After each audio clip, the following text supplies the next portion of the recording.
Footy punting. Now, you're a president of a club. You're not allowed to bet on the footy. No. Your club has been named in an investigation that the AFL is carrying out where three plunges on three players, none of whom are suspected of doing anything wrong at all, but players who normally play in the back line were moved to the forward line for a particular game and their odds dropped in advance. Somebody had a leak. It would seem. It would seem, yes. I don't understand it. I haven't asked. I don't even know when a coach tells the players their final position. I mean, in some cases, I'm sure it'll be just before they run out. In other cases, the guys will have a fair idea of where they're playing. But to move from a back line to a forward line is a fairly substantial move. So the AFL are investigating this, and I think that's correct. You don't want people using changes of position to advantage or to be used in that way, and we'll wait the result of that investigation. I haven't asked the club. I guess it could implicate somebody within your club.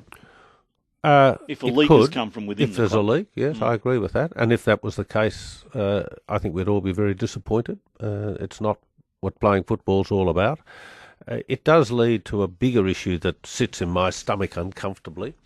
At the ground last week in Sydney and Melbourne, I'm getting very concerned about the amount of advertising that occurs on radio during breaks, on television during breaks, around the ground on the screens, of the odds that two teams that are competing for that day's match might be attracting. So various sporting organisations are putting these bets up.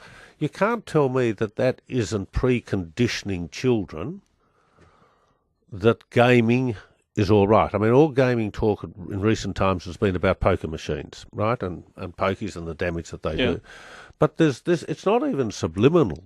It's actually in your face the whole time. That up on the screens, on the radio, in the press, on television. But it's legal. I mean, I understand it's ban legal. Advertising of No, I understand it's legal. But the AFL has done some good things in terms of public policies. We have women. Issues of women, Indigenous, racism, etc. I think we're going to have to try and decide how much we associate with gaming in this sense that allows us then, or those legal businesses, to promote their product in front of large masses of population, including young children, because it.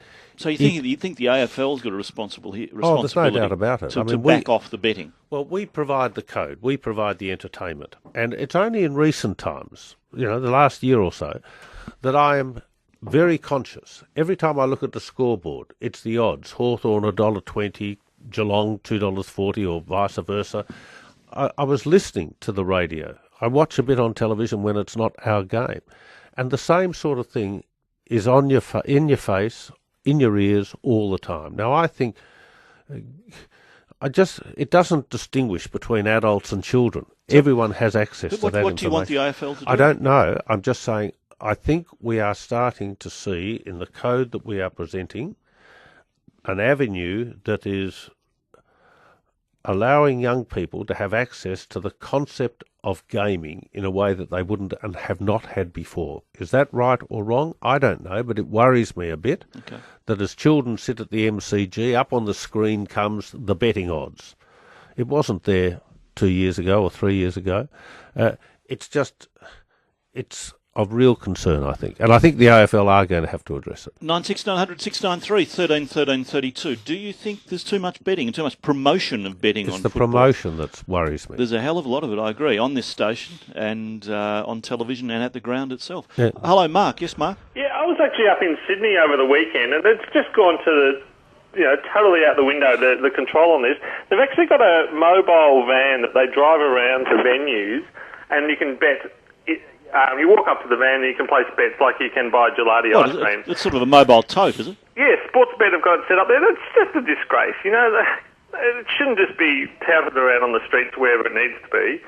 It just encourages people to bet totally out of control. Well, because betting itself isn't bad. No, and I'm not opposed to that. I mean, I think adults have got every right to do whatever they wish as long as they don't hurt anyone else. But I am worried about putting this in the face of young children consistently in a way that we haven't had before. Now, I'm not a social scientist, demographer. I don't know how children receive this information, social but you commentary. must be, but you must be conditioning them to think or to encourage them to bet, and that worries me. Matthew, hello, Matthew. Hi, how you going, Neil? Look, this is a real pet subject of mine. Thanks, Jeff, for bringing it up. I've got 3 young boys, 10, 8 and 7, and we love watching the football. And when I had my son about 3 months ago, and nearly every week, and we just say that gambling's not a good thing, he goes, "Oh, Dad, who are you betting on?" And I've never bet in my life, but we watch the football and it's constantly in their faces. The AFL do have an obligation to look after children. They're obviously being given money to allow this to happen at the MCG and to be on Channel 7. Dennis Committee on Friday night at the Carlton match mentioned it 4 times in his address before the opening bounce. I mean, it's just not good enough for children to be in their faces. And you mark my words, and when they're at legal age to be able to gamble, we're going to have a massive gambling problem. Yeah, maybe. I don't know the answer, but I do think the AFL, as we've said, does have some very good responsible policies. They're not going to be able to avoid this one, and we're going to have to address it sooner than later.